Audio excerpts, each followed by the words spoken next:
ಎಲ್ರಿಗೂ ನಮಸ್ಕಾರ. Welcome back to my channel. ಇದು ಸೋಮವಾರದ ವ್ಲಾಗ್ ಆಗಿರುತ್ತೆ. ಮದುವೆಗಿನ್ 3 ದಿನ ಇದ್ದಿದ್ದರಿಂದ ತಾಯಿ ಮನೆಯಿಂದ ಅರಿಶಿನ ಶಾಸ್ತ್ರ ಮತ್ತು ನೀರುಯಿಸೋ ಶಾಸ್ತ್ರ ಮಾಡ್ತಿದ್ರು. ನಮ್ಮನ್ನು ಕರೆದಿದ್ರು, ಅದಕ್ಕೆ ಅಂತ ಹೋಗಿದ್ವಿ. ಮನೆಗೆಲ್ಲ ಲೈಟ್ ಅರೇಂಜ್ಮೆಂಟ್ ಮಾಡಿಸಿದ್ರು. ನೈಟ್ ಟೈಮ್ ಆಗಿದ್ದರಿಂದ ಹೊರಗಡೆಯಿಂದ ನೋಡೋಕ್ಕೆ ತುಂಬ ಚೆನ್ನಾಗಿ ಕಾಣ್ತಾ ಇತ್ತು. ಈ ಕಡೆ ಸೈಡ್ ಇದೆಯಲ್ಲ, ಇದು ಅವ್ರದ್ದೇ ಹಳೆ ಮನೆ, ಮತ್ತು ಆ ಕಡೆ ಇರೋದು ಹೊಸ ಮನೆ. ಹೊಸ ಮನೆಯಲ್ಲೇ ಶಾಸ್ತ್ರ ಮಾಡ್ತಿರೋದು. ಜನ ಇದ್ದಿದ್ದರಿಂದ ಪಾಪು ಒಳಗಡೆ ಕರ್ಕೊಂಡು ಹೋದ್ರೆ ಸಾಕು, ತುಂಬ ಅಳ್ತಿದ್ದ. ಅದಕ್ಕೆ ಅವನ್ನ ಮಾವ ಹೊರಗಡೆ ರೋಡಲ್ಲಿ ತಿರ್ಗಾಡ್ಸ್ಕೊಂಡು ಆಟ ಆಡಿಸ್ತಾ ಇದ್ರು. ನಾವು ಬಂದು ಒಂದು ಸ್ವಲ್ಪ ಹೊತ್ತಿಗೆ ಶಾಸ್ತ್ರ ಶುರುವಾಯಿತು. ಅಲ್ಲಿ ಹಿಂದೆ ಕೂತಿದ್ದಾರೆ ನೋಡಿ, ಆ ಅಜ್ಜಿರು ತುಂಬ ಚೆನ್ನಾಗಿ ಸೋಬಾನೆ ಆಡ್ತಿದ್ರು. ಕೇಳಿಸ್ಕೊಳ್ಳಿ, ಆ ಕ್ಲಿಪ್ಪಿಂಗ್ನ ಆ್ಯಡ್ ಮಾಡ್ತೀನಿ ಇವಾಗ.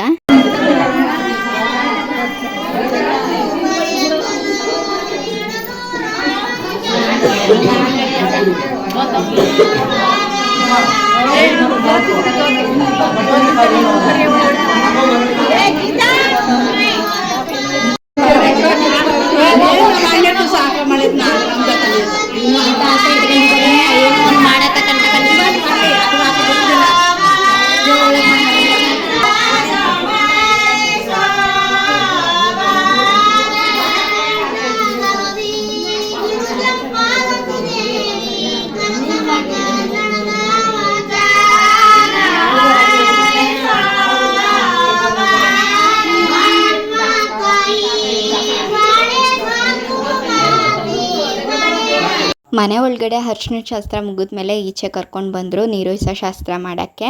ಬಿಸಿನೀರೆಲ್ಲ ರೆಡಿ ಇತ್ತು. ಇನ್ನು ಬಂದವರೆಲ್ಲ ಒಂದು ಚಮ್ ನೀರು ಹಾಕಿ ಶಾಸ್ತ್ರ ಮಾಡೋದಷ್ಟೇ. ಇಲ್ಲಿ ನೀರು ಹಾಕ್ತಿರೋ ಜೋಡಿ ಹುಡುಗಿ ಅವರ ತಂದೆ ತಾಯಿ.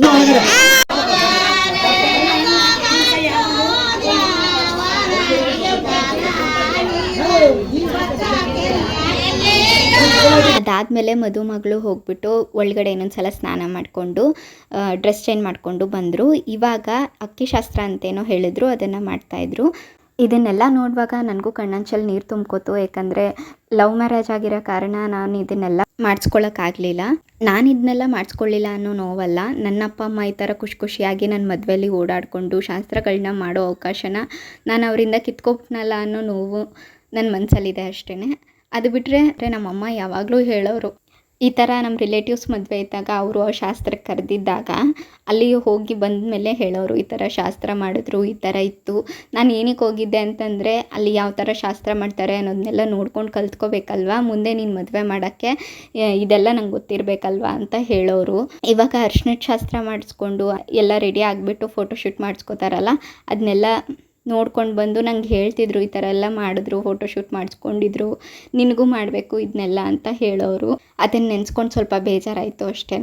ಅದೇ ಇನ್ನೊಂದು ಥರ ಯೋಚನೆ ಮಾಡೋದಾದರೆ, ಎಷ್ಟು ಜನ ಈ ಥರ ಶಾಸ್ತ್ರ ಎಲ್ಲ ಮಾಡಿಸ್ಕೊಂಡು ಲಕ್ಷಾಂತರ ರೂಪಾಯಿ ಕೋಟ್ಯಾಂತರ ರೂಪಾಯಿ ಖರ್ಚು ಮಾಡಿ ಮದುವೆ ಮಾಡಿಕೊಂಡು ಲೈಫ್ ಲಾಂಗ್ ಕೊನೆ ತನಕ ಜೊತೆಯಾಗಿರ್ತಾರೆ ಹೇಳಿ.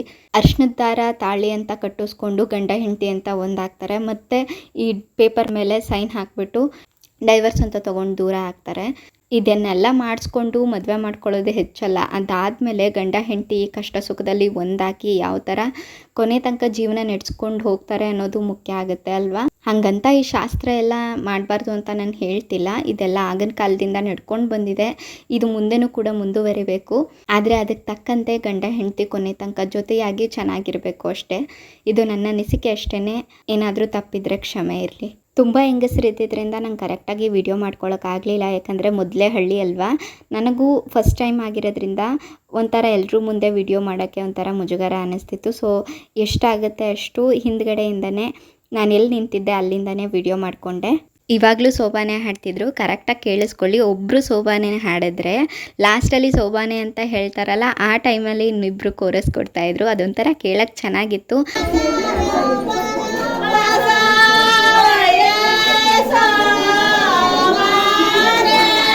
ಶಾಸ್ತ್ರ ಎಲ್ಲ ಮುಗಿದ್ಮೇಲೆ ಅಕ್ಕಪಕ್ಕದ ಜನ ಬಂದಿದ್ರಲ್ಲ, ಅವರೆಲ್ಲ ಊಟಕ್ಕೆ ಕೂತ್ಕೊಂಡಿದ್ರು. ಅವರೇ ಫಸ್ಟ್ ಊಟ ಮಾಡ್ಕೊಳ್ಳಿ ಅಂತ ಅಂದ್ಬಿಟ್ಟು ನಾವು ಪಾಪು ಅಳ್ತಿದ್ನಲ್ಲ ಅಂತ ಹಳೆ ಮನೆಗೆ ಕರ್ಕೊಂಡು ಹೋದ್ವಿ. ಇಲ್ಲಿ ಫೋಟೋದಲ್ಲಿ ಇದ್ದಾರಲ್ಲ ನೋಡಿ, ಇವರೇ ಮದುಮಗಳು, ಮತ್ತು ಅವ್ರ ಜೊತೆ ಇರೋದು ಅವ್ರ ತಮ್ಮ.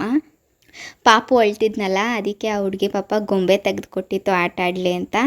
ಅಲ್ಲಿಗೆ ಬಂದಮೇಲೆ ಅವ್ನು ಸ್ವಲ್ಪ ರಿಲೀಫ್ ಆದ, ಆಟ ಆಡೋಕ್ಕೆ ಸ್ಟಾರ್ಟ್ ಮಾಡ್ಕೊಂಡ. ಒಂದಿಸ್ಕೊಂಡ್ಮೇಲೆ ಅಲ್ಲಿ ಇನ್ನೂ ಒಂದಿದೆಯಲ್ಲ ಅದನ್ನೂ ಕೊಡು ಅಂತ ಕೇಳ್ತಾ ಇದ್ದ ಅವನು.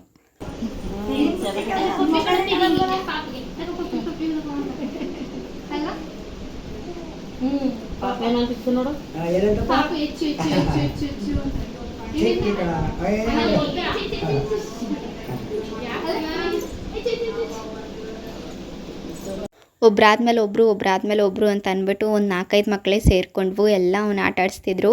ಇವನು ಅಷ್ಟೇ ಮಕ್ಕಳನ್ನೆಲ್ಲ ನೋಡಿದ್ಮೇಲೆ ಸ್ವಲ್ಪ ಹಗುರವಾಗಿ ಆಟ ಆಡೋಕ್ಕೆ ಸ್ಟಾರ್ಟ್ ಮಾಡ್ಕೊಂಡ.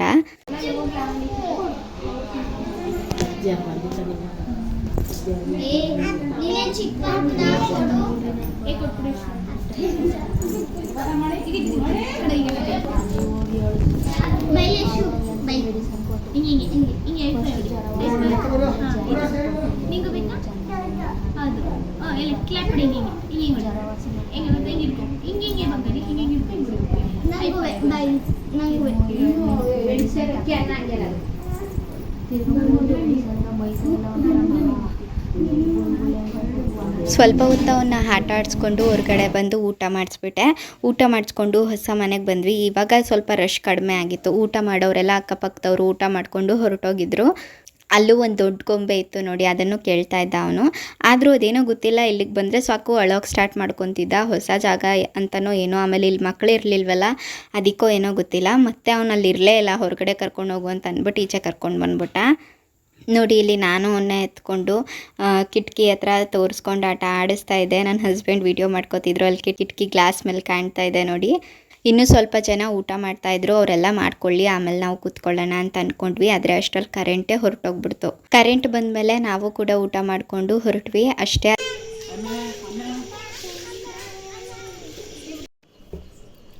ನಿನ್ನೆ ಅಲ್ಲಿಂದ ಬಂದು ವ್ಲಾಗ್ನ ಕಂಟಿನ್ಯೂ ಮಾಡೋಕ್ಕಾಗಲಿಲ್ಲ, ಟೈಮ್ ಆಗಿತ್ತಲ್ಲ. ನಂದು ಬ್ಲೌಸ್ ಸ್ಟಿಚ್ ಮಾಡ್ಕೊತಾ ಇದ್ದೆ, ಮತ್ತು 12 ಗಂಟೆ ಆಗೋಯ್ತು ಮಲ್ಕೊಳ್ಳೋದೆ.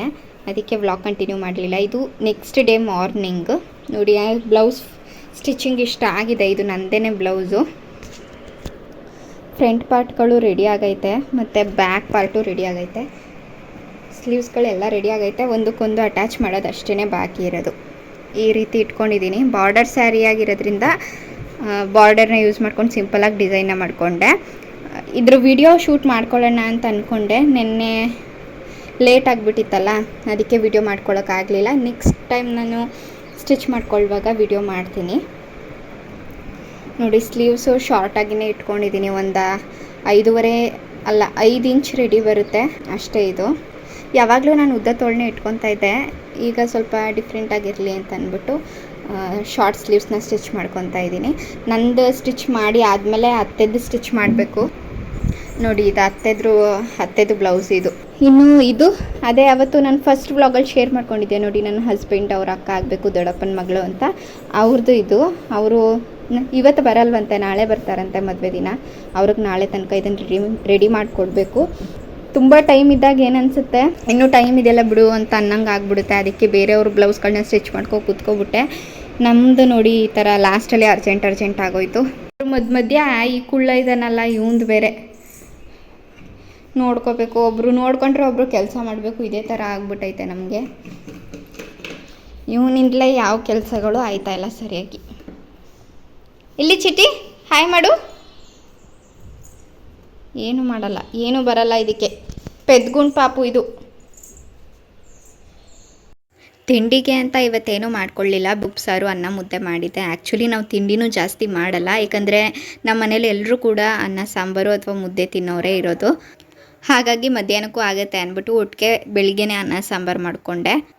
ಪಾಪುಗೆ ಅಂತ ಸರಿನೂ ಕಾಯಿಸಿದೆ. ನೆನ್ನೆ ಬಿಡ್ಸ್ಕೊಂಡು ಬಂದಿದೆ ನೋಡಿ, ಅದೇ ಪೌಡ್ರಲ್ಲಿ ಕಾಯಿಸಿರೋ ಸರಿ ಇದು. ಅಡುಗೆ ಎಲ್ಲನೂ ಮಾಡಿಟ್ಬಿಟ್ಟು ಬಂದು ನಾನು ಬ್ಲೌಸ್ದು ಇನ್ನೊಂದು ಸ್ವಲ್ಪ ಸ್ಟಿಚಿಂಗ್ ಇತ್ತಲ್ಲ ಅದನ್ನು ಕಂಪ್ಲೀಟ್ ಮಾಡಿಕೊಂಡೆ. ಪೂರ್ತಿ ಎಲ್ಲನೂ ಕಂಪ್ಲೀಟ್ ಮಾಡ್ಕೊಂಡಾದಮೇಲೆ ನಾನು ಕೂಡ ಮುಖ ತೊಳ್ಕೊಂಡು ಹಲ್ಲುಚ್ಕೊಂಡು ಅನ್ನ ಸಾಂಬಾರು ತಿನ್ಕೊಂಡೆ. ಇವನಂತೂ ಹಠ ಅಂದರೆ ಹಠ. ಅಲ್ಲಿ ರೂಮಲ್ಲಿ ನಾನು ಟೈಲರಿಂಗ್ ಮೆಟೀರಿಯಲ್ಸ್ ಎಲ್ಲನೂ ಅಲ್ಲಲ್ಲೇ ಇಟ್ಬಿಟ್ಟಿರ್ತೀನಲ್ಲ, ಅಲ್ಲಿ ಹೋಗ್ಬಿಟ್ಟು ಚಾಕ್ ಪೀಸ್ ಎತ್ಕೊಳ್ಳೋದು ಅಥವಾ ಇನ್ನೇನು ಎತ್ಕೊಳ್ಳೋದು ಆ ಥರ ಮಾಡ್ತಾನೆ. ಅದಕ್ಕೆ ಅತ್ತೆ ಈಚೆ ಕರ್ಕೊಂಡು ಬಂದು ಡೋರ್ ಲಾಕ್ ಮಾಡ್ತಾಯಿದ್ರು. ಅದಕ್ಕೆ ಅಳ್ತಾ ಇದ್ದ ಅವನು.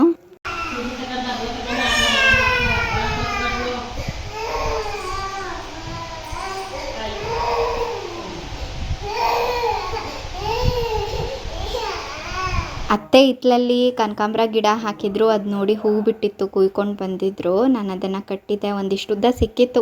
ಇವಾಗ ಹೂ ರೇಟ್ ಅಂತೂ ಕೇಳೋಕ್ಕೆ ಆಗಲ್ಲ. ಅದರಲ್ಲೂ ಕನಕಾಂಬರ ರೇಟ್ ಅಂತೂ ತುಂಬ ಜಾಸ್ತಿ ಇದೆ ಅಲ್ವಾ. 30 to 50 ರುಪೀಸ್ನೇ ಹೇಳ್ತಾರೆ ಇಷ್ಟು ಉದ್ದ ಹೂಗೆ. ಅದರಲ್ಲೂ ಅವರು ದಿಂಡಾಗಿ ಕಟ್ಟಿರಲ್ಲ, ಒಂದು ಸ್ವಲ್ಪ ದಿಂಡಾಗಿ ಕಟ್ಬಿಟ್ಟು ಅದನ್ನೇ ಎಳ್ದು ಉದ್ದ ಮಾಡಿರ್ತಾರೆ. ಅಷ್ಟಕ್ಕೆ 50-60 ರೂಪಾಯಿ ಹೇಳ್ತಾರೆ. ಹೂನ ಕಟ್ಟಿಟ್ಬಿಟ್ಟು ನಾನು ಪಾಪುನ ಆಟ ಆಡಿಸಿ ಜೋಲಿಲೆ ಹಂಗೆ ಮಲಗಿಸ್ಬಿಟ್ಟೆ. ಅಷ್ಟರಲ್ಲಿ ಅತ್ತೆನೂ ಮಾವಂದು ಸ್ವಲ್ಪ ಶರ್ಟು ಪಂಚೆ ಎಲ್ಲ ಐರನ್ ಮಾಡೋದಿತ್ತು, ಅದನ್ನು ಮಾಡ್ಕೊತಾ ಇದ್ರು. ಪಾಪುನೂ ಮಲಗಿದ್ನಲ್ಲ ಅಂತ ಅಂದ್ಬಿಟ್ಟು ನಾನು ಸ್ಟಿಚಿಂಗ್ನ ಕಂಟಿನ್ಯೂ ಮಾಡೋಕ್ಕೆ ಹೋದೆ. ನನ್ನ ಬ್ಲೌಸ್ ಏನು ಸ್ಟಿಚಿಂಗ್ ಕಂಪ್ಲೀಟ್ ಆಯಿತು. ಇವತ್ತು ಅತ್ತೆ ಈ ಸೀರೆದು ಉಟ್ಕೊತಾ ಇದ್ರು, ಸೊ ಅವ್ರ ಬ್ಲೌಸ್ನ ಸ್ಟಿಚಿಂಗ್ ಮಾಡ್ಕೊಳ್ಳೋಣ ಅಂತ ಅಂದ್ಬಿಟ್ಟು ಕೂತ್ಕೊಂಡೆ. ಕೊನೆಗೂ ಅತ್ತೆ ಬ್ಲೌಸ್ನ ಸ್ಟಿಚ್ ಮಾಡಿ ಸೀರೆ ಅಂಚೆಲ್ಲ ಹೊಲಿದು ರೆಡಿ ಮಾಡಿದೆ. ಅದಾದಮೇಲೆ ನನ್ನ ಸೀರೆ ಸೆರಗನ್ನು ಕೂಡ ಪಿನ್ ಮಾಡಿ ಇಟ್ಕೊಂಡೆ. ಅಷ್ಟರಲ್ಲಿ ಪಾಪುನು ಎದ್ದಿದ್ದ. ನಾವು ಕೂಡ ನರಸೀಪುರಕ್ಕೆ ಹೋಗಬೇಕಾಗಿತ್ತು. ಹೋಗಿದ್ದು ಶೋಕುಗೆ ಬಟ್ಟೆ ತೊಗೊಂಡು ಬಂದ್ವಿ. ಅದು ಸಂಜೆ ಆಗೋಗಿತ್ತಲ್ಲ, ರೆಡಿ ಆಗಿಬಿಟ್ಟು ಮದುವೆಗೆ ಹೋದ್ವಿ. ಮದುವೆ ವ್ಲಾಗ್ ನೆಕ್ಸ್ಟ್ ವೀಡಿಯೋಲಿ ಬರುತ್ತೆ. ಇವತ್ತಿನ ವಿಡಿಯೋ ಇಷ್ಟ ಆಗಿದ್ರೆ ಒಂದು ಲೈಕ್ ಮಾಡಿ, ಹಾಗೆ ನನ್ನ ಚಾನಲ್ಗೆ ಸಬ್ಸ್ಕ್ರೈಬ್ ಮಾಡಿಕೊಂಡು ಸಪೋರ್ಟ್ ಮಾಡಿ. Thanks for watching.